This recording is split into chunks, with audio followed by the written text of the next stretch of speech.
अब तो जिस तरह से केंद्र सरकार अब क्या आएगा, इतना दिन इनको मौका मिला, देश की जनता ने विश्वास करके इनको सत्ता पर बिठाया, और इतने दिन में भाई क्या दिया आपने? नौकरियां छीन ली। अग्निवीर का क्या हाल कर दिया?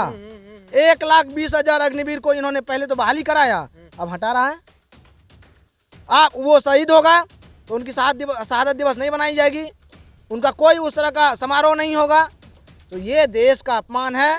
भाजपा और मनवादियों को पहचानने की जरूरत है, समझने की जरूरत है।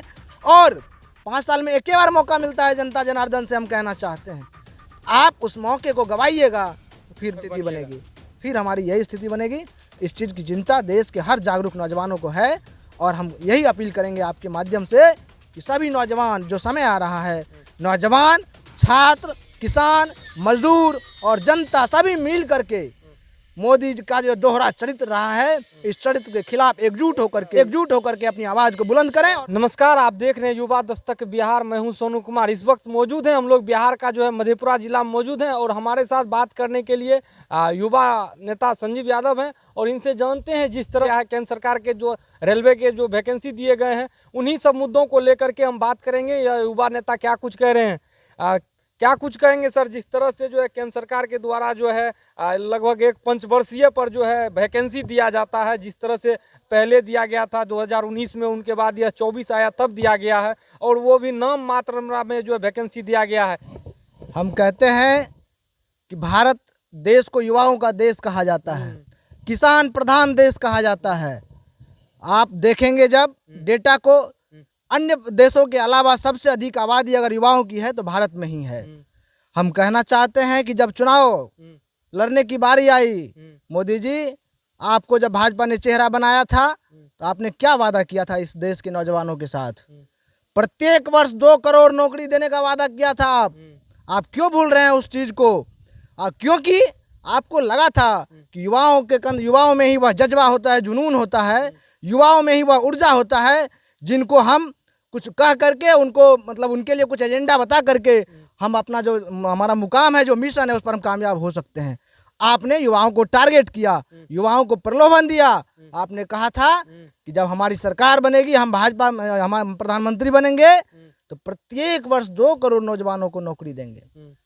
14 से 19 से फिर दोबारा आइए 24 चल रहा है, फिर चुनाव आ गया, फिर चुनाव है ना अप्रैल में। तो कहने का मतलब आप 2 बार लगातार इस देश के युवाओं ने आपको प्रधानमंत्री बनाया, विश्वास किया आपके उम्मीद पर, आपके भाषण पर, आपके कहे हुए बातों पर। लेकिन आज कितना बड़ा मजाक आप कर रहे हैं देश के युवाओं के साथ। यह चीज देश देख रहा है।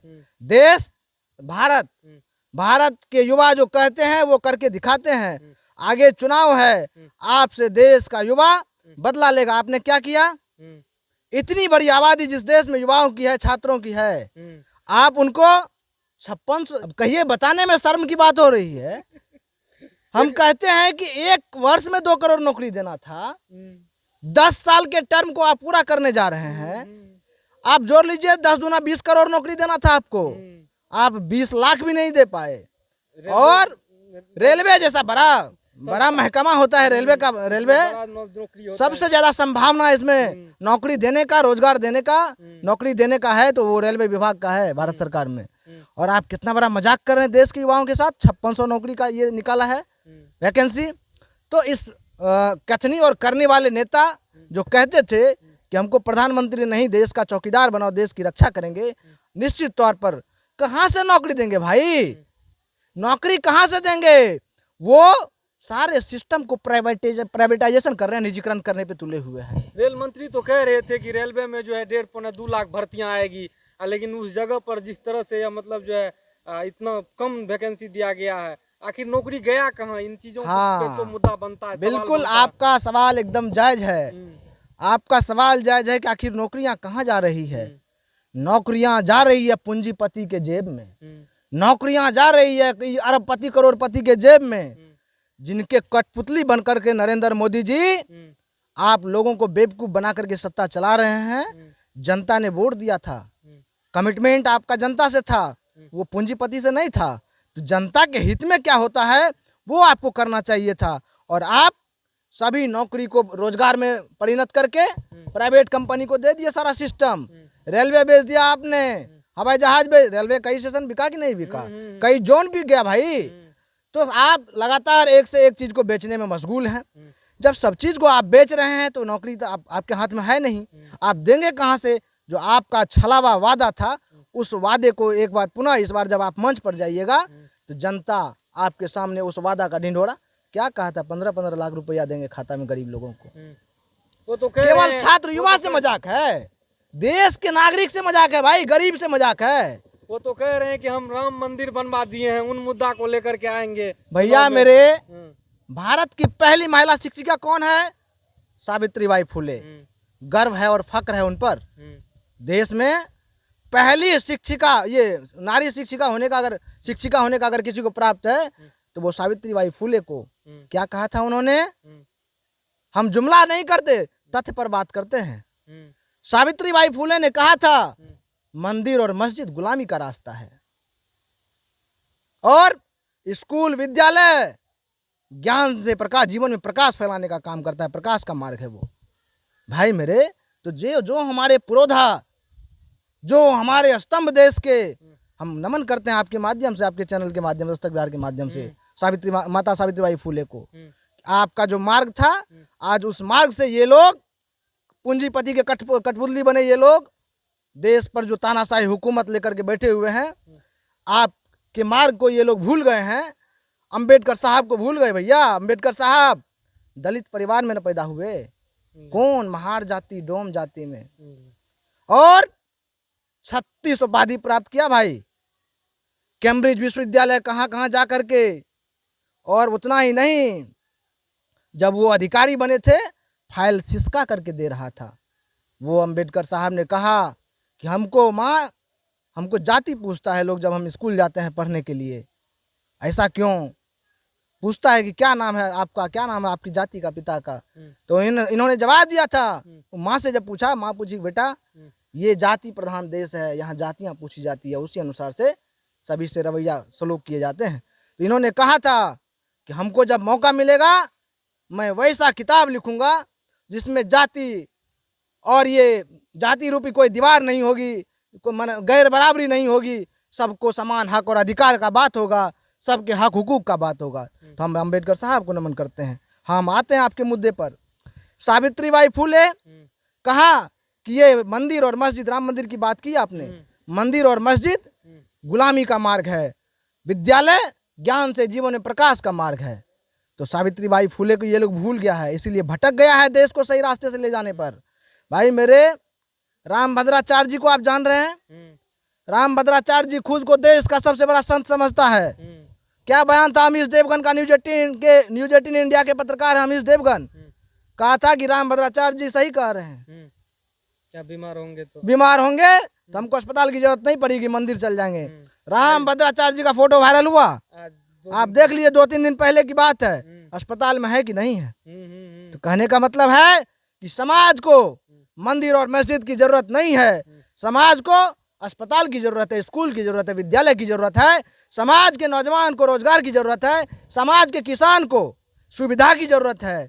तब जाकर के हमारा देश मजबूती से खड़ा होगा और हम विकसित देश के सपने को साकार करेंगे। से युवा जो है पटना में जो है नौकरी के लिए जो है आवाज उठा रहे थे, तो उनको जो है सबको अरेस्ट किया जा रहा था, सब पर लाठी बरसाए जा रहे थे। इस पर क्या कुछ कहेंगे? जिस तरह से बिल्कुल अन्याय है। जब रोजगार मांगते हैं तो उस पर लाठी, हम जरूर उन साथियों के साथ, भारत देश का संविधान जो जिक्र हम कर रहे थे डॉक्टर अंबेडकर साहब का, जिन्होंने कहा कि हम ऐसी किताब लिखेंगे जो गैर बराबरी को हटाएगा, जो जाति रूपी दीवार को हटाएगा, वही संविधान का अधिकार है, लोकतांत्रिक अधिकार। जब हमारे हक और अधिकार का कहीं हनन होता है, जब हमारे अधिकार को छीना जाता है, तो संविधान हमको अधिकार देता है कि अपने लोकतांत्रिक अधिकार का प्रयोग करके हम अपने आवाज को बुलंद करें।